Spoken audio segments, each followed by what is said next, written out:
Hi, this is Teresa Momber. In today's video, I'll show you how to do partial stamping using the Framescapes Simply Spring stamp set.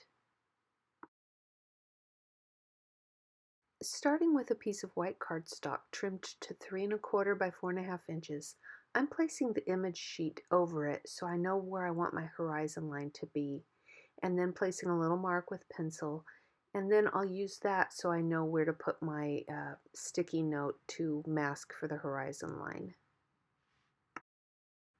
Begin sponging using Gina K Sweet Corn Ink, and use this color just mainly along the horizon line very lightly.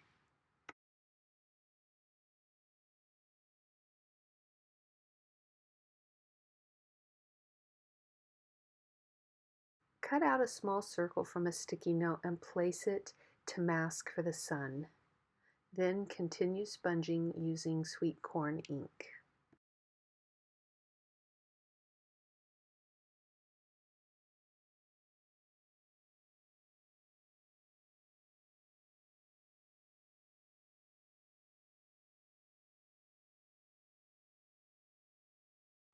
Switch to Gina K Honey Mustard Ink and continue sponging.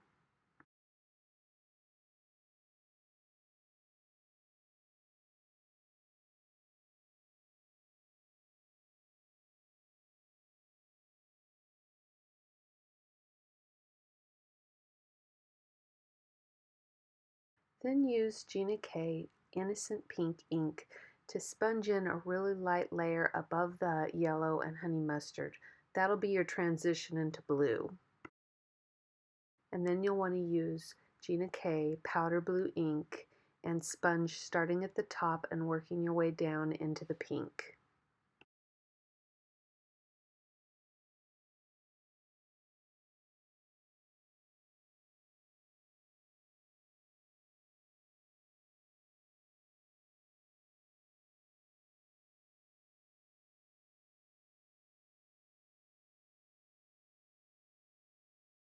Switch to Gina K Blue Denim Ink and continue sponging starting at the top and working your way down to make the sky a little darker.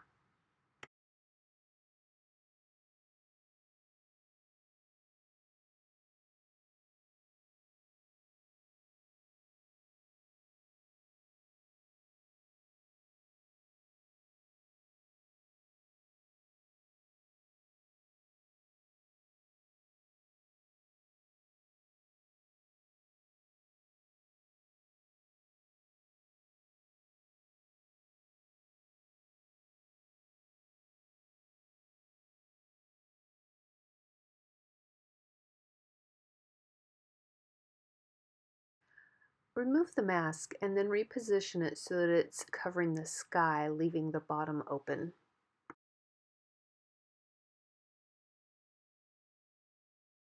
Now switch to Gina K Jelly Bean Green Ink and sponge, starting at the horizon line and working your way down.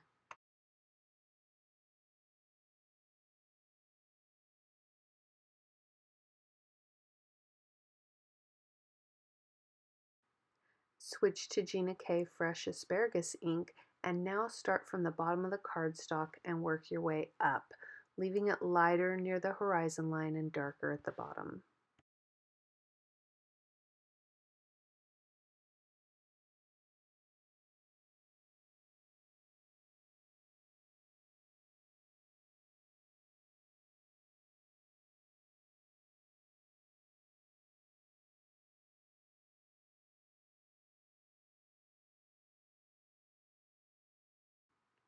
Now we'll stamp the partial image onto the cardstock.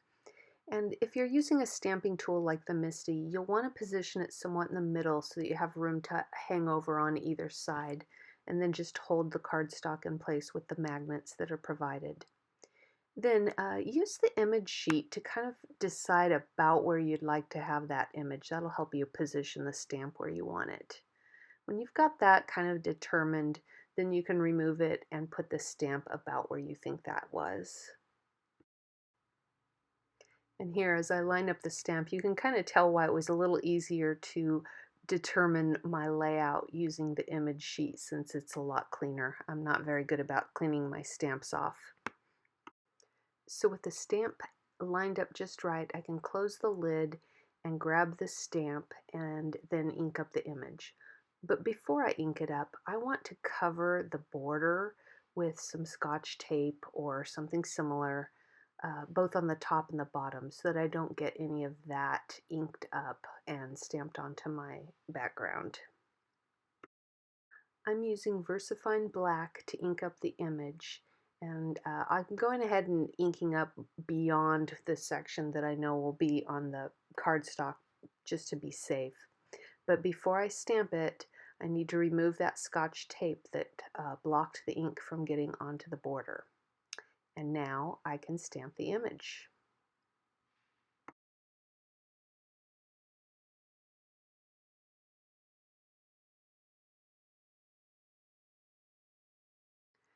And there's my partial stamped Framescape image onto a smaller background.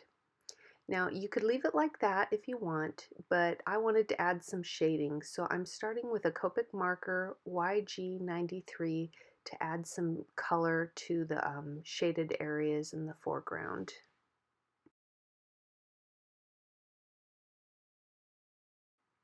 Then switch to Copic marker YG91 and blend that out into the open areas a little bit.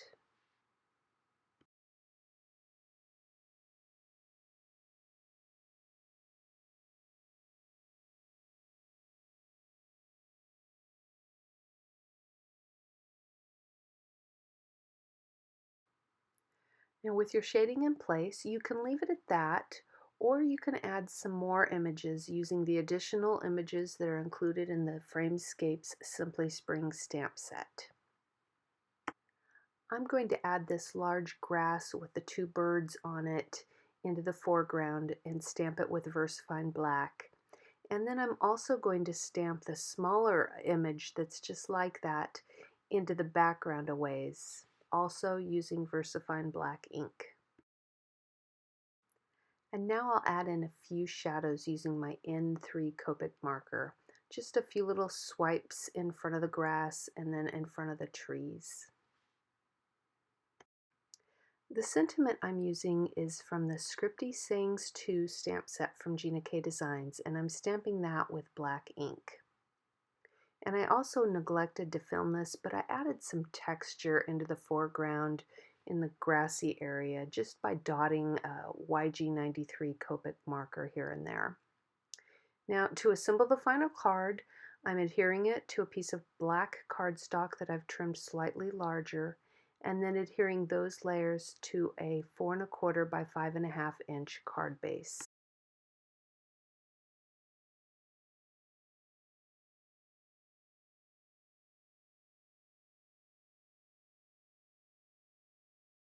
And that completes today's video. Thanks for watching.